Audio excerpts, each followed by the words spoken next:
নবীর বিরুদ্ধে কথা বইলা, মাটির উপরে থাইকা বলি আল্লাহর বিরুদ্ধে কথা বইলা, মাটির উপরে থাইকা মা বাবার বুকে লাথি মাইরা, মাটির উপরে থাইকা হারাম খাইয়া, মাটির উপর থাইকা দুর্নীতি কইরা, চাঁদাবাজি কইরা, সন্ত্রাসী কইরা, জঙ্গিবাদী কইরা কাগজে কলমে লিখে রাখো ইন্নাকা লা তাজনি মিনাশ শাউকিল ইনাব, আঙ্গুরের গাছ থেকে যেমন করে কাঁঠালের আশা করা যায় না, মাটির উপর থাইকা হারাম খাইয়া কবরের নিচে যাইয়া ওই তোমার পিঠের নিচে জান্নাতের গালিচার আশা করা যায় না।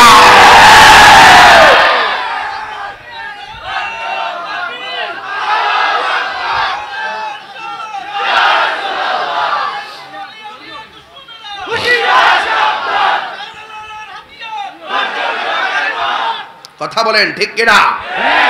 তাইলে কবরে আলোচনা দিয়েছেন, মাটির নিচের আলোচনা হবে পরে, মাটির উপরে আলোচনা হবে আগে। কেন? উপরে ঠিকঠাক থাকলেই কবরে গেলে জান্নাতের গালিচা পাওয়া যাবে। আর উপরের 2 নম্বরই কইরা ওই বিছানাতে শুইয়া যায়, যখন যখন বন্ধ হয়ে যায় মসজিদের হুজুরের না কানের কাছে আমি তওবা করতেছি যে কাজ হবে না, কাজ হবে না। ফেরাউন না সারা জীবন নাফরমানি করছে, যখন নীলনদী ডিব্বা জায়গা আল্লাহ তুমি আমার রব, জিব্রাইলে ইচ্ছা মতো ফানা দিয়ে ডুবাইছে। কথা কোন ঠিক নেবে ঠিক? সময় মতো শরীরে শক্তি থাকতে তওবা করো, সময়ে পাটাও সচল থাকতে আল্লাহর ঘর মসজিদে যান, মাথা ঠিক থাকতে ইসলাম আর আমার রাসূল এবং আল্লাহকে এই ব্রেইনের মধ্যে ধারণ করেন, আর হাতের মধ্যে শক্তি থাকতে সভ্যতার কাগজ আর সভ্যতার কালি দিয়ে সভ্য ইতিহাস রচনা করে পৃথিবীর মানুষের হৃদয়ে নবীর প্রেম ঢেলে দিয়ে যাও। আপনি চলে যাওয়ার পর আপনার জন্য মানুষ দোয়া করবে। আর অন্তর যদি পেশ থাকে, সবাই যেখানে আমার আই লাভ ইউ বলতেছেন বিষয় কিন্তু এরকম না। কিছু লোক আইসা তামসা দেখতো, আমি সব জানি, সব বুঝি, কিন্তু আমি বিশ্বাস করি আমি যদি হক কথা বলি আমার কথাটা উল্টাইবার ক্ষমতা এই দেশে লাট বাহাদুরেরও নাই।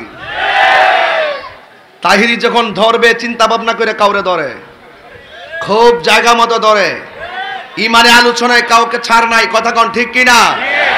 বেঈমানি করলে অ্যাকশন টু অ্যাকশন হবে। কথা বলেন ঠিক কিনা? এখনো সময় আছে, মাপ চাপ চাইয়া সুযোগ হয়ে যাও গা।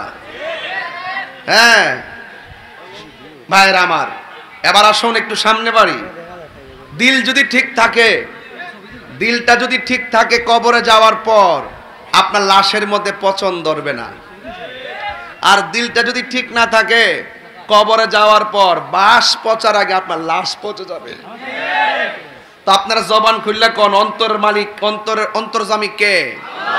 তো মুখে মধুর কথা বলবেন, অন্তরে যদি মুনাফিকি থাকে, কেউ ধরতে না পারলো একজন তো ধরছেন, তিনি কে?